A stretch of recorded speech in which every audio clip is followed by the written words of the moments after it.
Welcome back to my channel Cook with me. இன்னைக்கு நம்ம சேனல்ல டேஸ்டியான சிக்கன் பிரியாணி எப்படி பண்றதுன்னு பார்க்க போறோம். 5-star ஹோட்டல் ஸ்டைல்ல இருக்க போகுது இந்த ஒரு பிரியாணி. அதுக்கு தேவையான இன்கிரிடியன்ட்ஸை வாங்க ஃபர்ஸ்ட் நம்ம பார்த்துடலாம். 1 கிலோ அளவுக்கான சிக்கனை சுத்தமா மஞ்சள்தூள் அப்புறம் தயிர் போட்டு கழுவிட்டு எடுத்து வச்சிருக்கேன். 1 கிலோ சிக்கன். 1 கிலோ சிக்கனுக்கு ஒரு 3/4 கிலோவான பாஸ்மதி அரிசியை ஒரு 20 நிமிஷம் போல தண்ணியில ஊற வச்சு எடுத்திருக்கேன். இதுக்காக ஒரு 4 பெரிய வெங்காயம், 4 பெரிய சைஸ் வெங்காயத்தை நீள் வாக்குல கட் பண்ணி எடுத்திருக்கேன். 4 பெரிய சைஸ் தக்காளி, என்னோட காரத்துக்கு ஏற்ப ஒரு 3 பச்சை மிளகாவை இங்க நான் எடுத்திருக்கேன். ஒரு 2 ஸ்பூன் அளவுக்கு இஞ்சி பூண்டு விழுது ஜிஞ்சர் கார்லிக் பேஸ்ட் நீங்க எடுத்துக்கலாம். 3 பச்சை மிளகாய் சேர்க்கறதுனால என்னுடைய காரத்துக்கு ஏற்ப நான் கொஞ்சமான அளவுக்கு மிளகாய் தூள் சேர்த்துக்க போறேன். உங்களோட காரத்துக்கு ஏற்ப நீங்க சேர்த்துக்கலாம். ஒரு சின்ன கப் அளவுக்கு தயிர் எடுத்திருக்கேன். ஒரு 10 முந்திரி அளவுக்கு நான் எடுத்திருக்கேன். ஒரு பவுல்ல ஒரு 5ல இருந்து 6 பிரிஞ்சி இலை, கொஞ்சமான அளவுக்கு பட்டை, ஏலக்காய், சோம்பு, அதுக்கப்புறமா இந்த ஒரு நட்சத்திர பூ, இது எல்லாத்தையும் நீங்க எடுத்து வச்சுக்கோங்க. தேவையான அளவுக்கு உப்பு, அதுக்கப்புறமா கொத்தமல்லி அப்புறம் புதினா இலைய நான் இங்க ரொம்ப நைஸா கட் பண்ணி எடுத்து வச்சிருக்கேன். அதுக்கப்புறமா நம்மளுடைய சீக்ரெட்டான ஒரு இன்கிரீடியன்ட், நம்ம செஞ்ச பிரியாணி பவுடர். இது ஒரு ஃபேண்டாஸ்டிக் ஃப்ளேவரை கொடுக்க போகுது. இதோட வீடியோ உங்களுக்கு வேணும்னா நம்மளுடைய சேனல்ல நீங்க செக் பண்ணி பார்த்துக்கலாம். இதோட வீடியோ ஆல்ரெடி அப்லோட் பண்ணியாச்சு. ஒரு மேஜிக்கலான பவுடரா இது இங்க ஒர்க் ஆக போகுது. இன்னும் சரியான டிப்ஸுக்கு இந்த வீடியோவை ஸ்கிப் பண்ணாம பாருங்க. அதுக்கப்புறமா தேவையான அளவுக்கு ஆயில் நீங்க சேர்த்துக்கலாம். நான் முன்னாடியே சொல்லியிருக்க மாதிரி நம்மளோட வீட்ல கோகனட் ஆயில் தான் யூஸ் பண்ணுவோம். அவ்வளவுதான் गाइस, வாங்க ப்ரிப்பரேஷனுக்கு போயிடலாம். ஒரு நல்ல சூடான குக்கர்ல தேவையான அளவுக்கு தேங்காய் எண்ணெயை நான் சேர்த்துக்கிறேன். எண்ணெய் சூடாகுற வரைக்கும் நம்ம வெயிட் பண்ணலாம். இப்போ எண்ணெய் நல்லா சூடாயிடுச்சு. நம்ம எடுத்து வச்சுக்கக்கூடிய பிரிஞ்சி இலை, பட்டை, கல்பாசி, நட்சத்திர பூ எல்லாத்தையும் நம்ம சேர்த்துக்கலாம். கொஞ்சம் நல்லா பொரிஞ்சு வரட்டும், அது வரைக்கும் வெயிட் பண்ணுவோம்.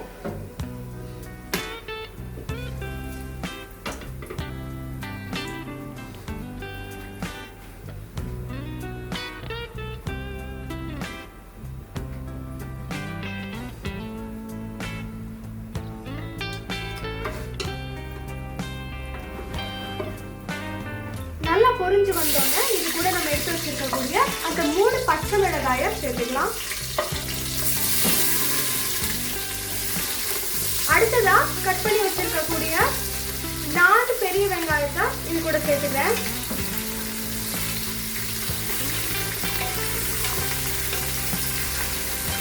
வெங்காயம் நல்லா ஒரு கோல்டன் பிரவுன் கலர்ல பொன்னிறமா வர அளவுக்கு நீங்க நல்லா இதை வதக்கிக்கோங்க.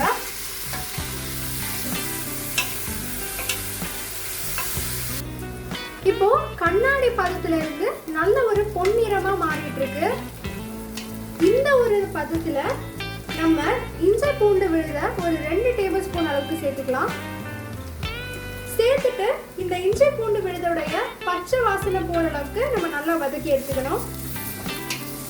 அடி பிடிக்காம பார்த்துக்கோங்க. இஞ்சி பூண்டு விழுதுடைய அந்த ஒரு ரா ஸ்மெல், பச்சை வாடை போற அளவுக்கு இதை நல்லா வதக்கிட்டு இது கூட நான் இப்ப நான் பொடியா நறுக்கி வச்சிருக்கக்கூடிய 4 தக்காளியை சேர்த்துக்க போறேன். நல்ல பெரிய சைஸ் தக்காளியா 4 தக்காளியை கட் பண்ணி வச்சிருக்கேன். இந்த தக்காளி நல்லா வதங்கணும் அப்படிங்கிறதுக்காக இது கூட 1 ஸ்பூன் உங்களுடைய தேவைக்கு ஏற்ப நீங்க உப்பு சேர்த்துக்கோங்க.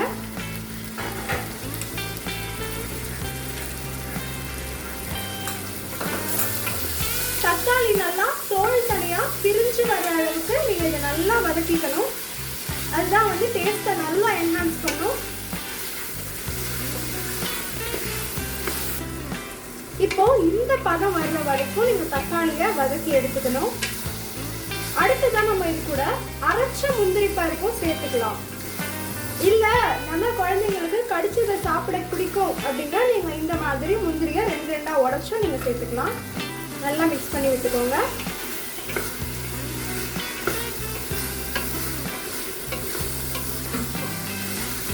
இப்போ டொமேட்டோ நல்லா சாஃப்டாக வந்துருச்சு.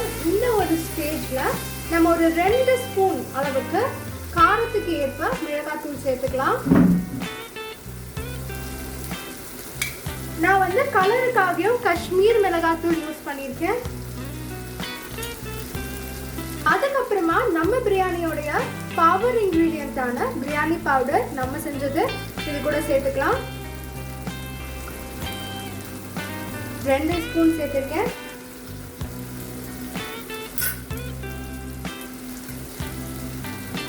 இதை நல்லா இப்போ மிக்ஸ் பண்ணி விட்டுக்கலாம்.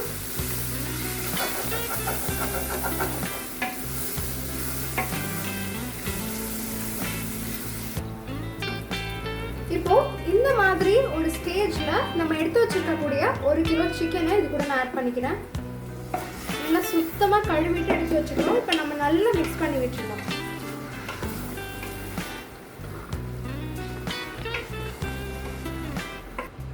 அடுத்தது இப்போவே உங்களுக்கு பிரியாணிக்கு தேவையான உப்பையும் நீங்க சேர்த்துக்கலாம். நான் கல்லுப்பு போடுறேன், டேஸ்ட் நல்லா கொடுக்கும். போட்டு நல்லா மிக்ஸ் பண்ணி விட்டுக்கோங்க.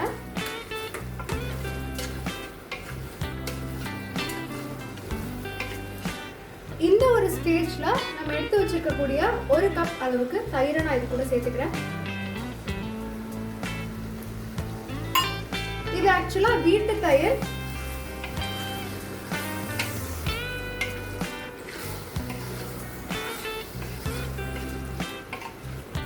அந்த புளிப்பு டேஸ்டோட இருக்கணும் லைட்டா அப்படிங்கிறதுக்காக நான் இது கூட தயிர் சேர்த்திருக்கேன்.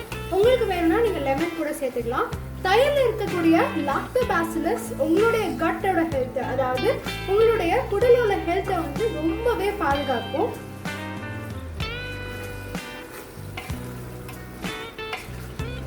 இப்போ நம்ம எடுத்து வச்சிருக்கக்கூடிய கொத்தமல்லி புதினாவை இது கூட சேர்த்துக்கலாம்.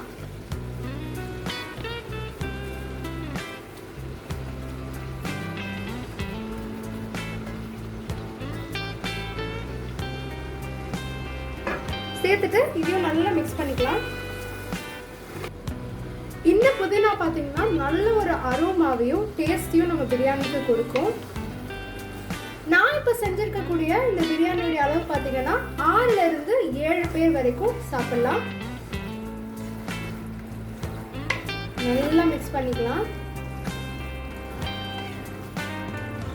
இந்த ஒரு ஸ்டேஜ்ல சிக்கனை நல்லா வேக விடுறதுக்காக நம்ம குக்கர்ல 1 விசில் வச்சுட்டு நம்ம எடுத்துக்கலாம்.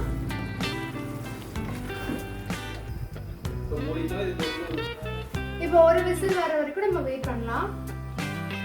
இப்போ சிக்கனை நம்ம ஒரு 2 விசில் விட்டு எடுத்து வச்சிருக்கோம். ஆல்ரெடி இது கூட தயிர் சேர்த்துருக்கனாலையும் சிக்கன் சேர்த்துக்கனாலையும் கொஞ்சம் தண்ணி இருக்கும்.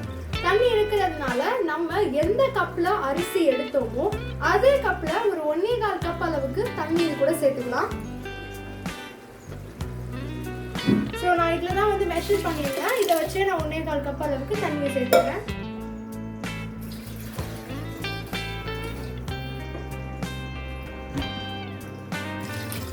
கப் அளவுக்கு தண்ணி. இந்த ஒரு ஸ்டேஜ்லயே உங்களுக்கு தேவையான அளவுக்கு உப்பு காரம் எல்லாத்தையுமே டெஸ்ட் பண்ணி நீங்க சேர்த்துக்கோங்க, எதுவும் குறையா இருந்துச்சுன்னா.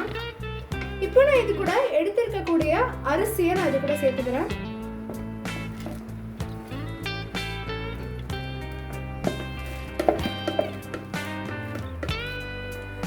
இப்போ இது கூட நான் ஆல்ரெடி ஒரு வீடியோ போட்டிருக்கேன் எப்படி வெண்ணெயிலேருந்து நெய் செய்கிறது அப்படிங்கிறத. ஸோ நான் அப்படியே நான் ரெடி பண்ணி வச்சுருக்கக்கூடிய நெய்யை நான் இது கூட சேர்த்துக்கிறேன்.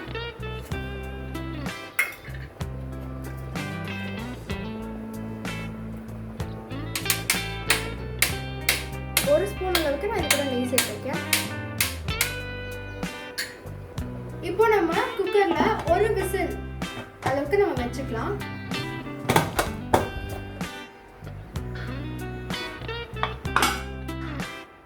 ஒரு விசில் வந்ததுக்கு அப்புறமா அப்படியே லோ ஃப்ளேம்ல வச்சு ஒரு 7 மினிட்ஸ் வரைக்கும் வெயிட் பண்ணுங்க. இப்போ ஒரு 7 மினிட்ஸ் குக்கரில் வச்சுட்டு நம்ம எடுத்தாச்சு, தம்மில் போட்டு எடுத்துட்டோம். ஸோ இப்போ நம்ம வந்துட்டு இது திறந்து பார்க்கும்பொழுது ரொம்பவே சூப்பராக நல்லா பொழன்னு ஜூஸியான பிரியாணி நமக்கு ரெடியாக இருக்குது. சூப்பராக இருக்குது பார்க்கவே. சிக்கன் பீஸ் எல்லாமே நல்லா வெந்து வந்திருக்கு. இப்போ நல்ல டேஸ்டியான பொலன்னு சூப்பராக சிக்கன்லாம் நல்லா வெந்து ஒரு பிரியாணி சூப்பராக ரெடி ஆகிடுச்சு. இதை நீங்கள் இப்போ தாராளமாக 6 to 7 மெம்பர்ஸ்க்கு சர்வ் பண்ணலாம். Thank you friends. இந்த மாதிரி இன்னும் நிறைய டேஸ்டியான வீடியோஸ்க்கு எங்களுடைய சேனலை லைக் பண்ணிக்கோங்க, சப்ஸ்கிரைப் பண்ணிக்கோங்க. தேங்க்யூ.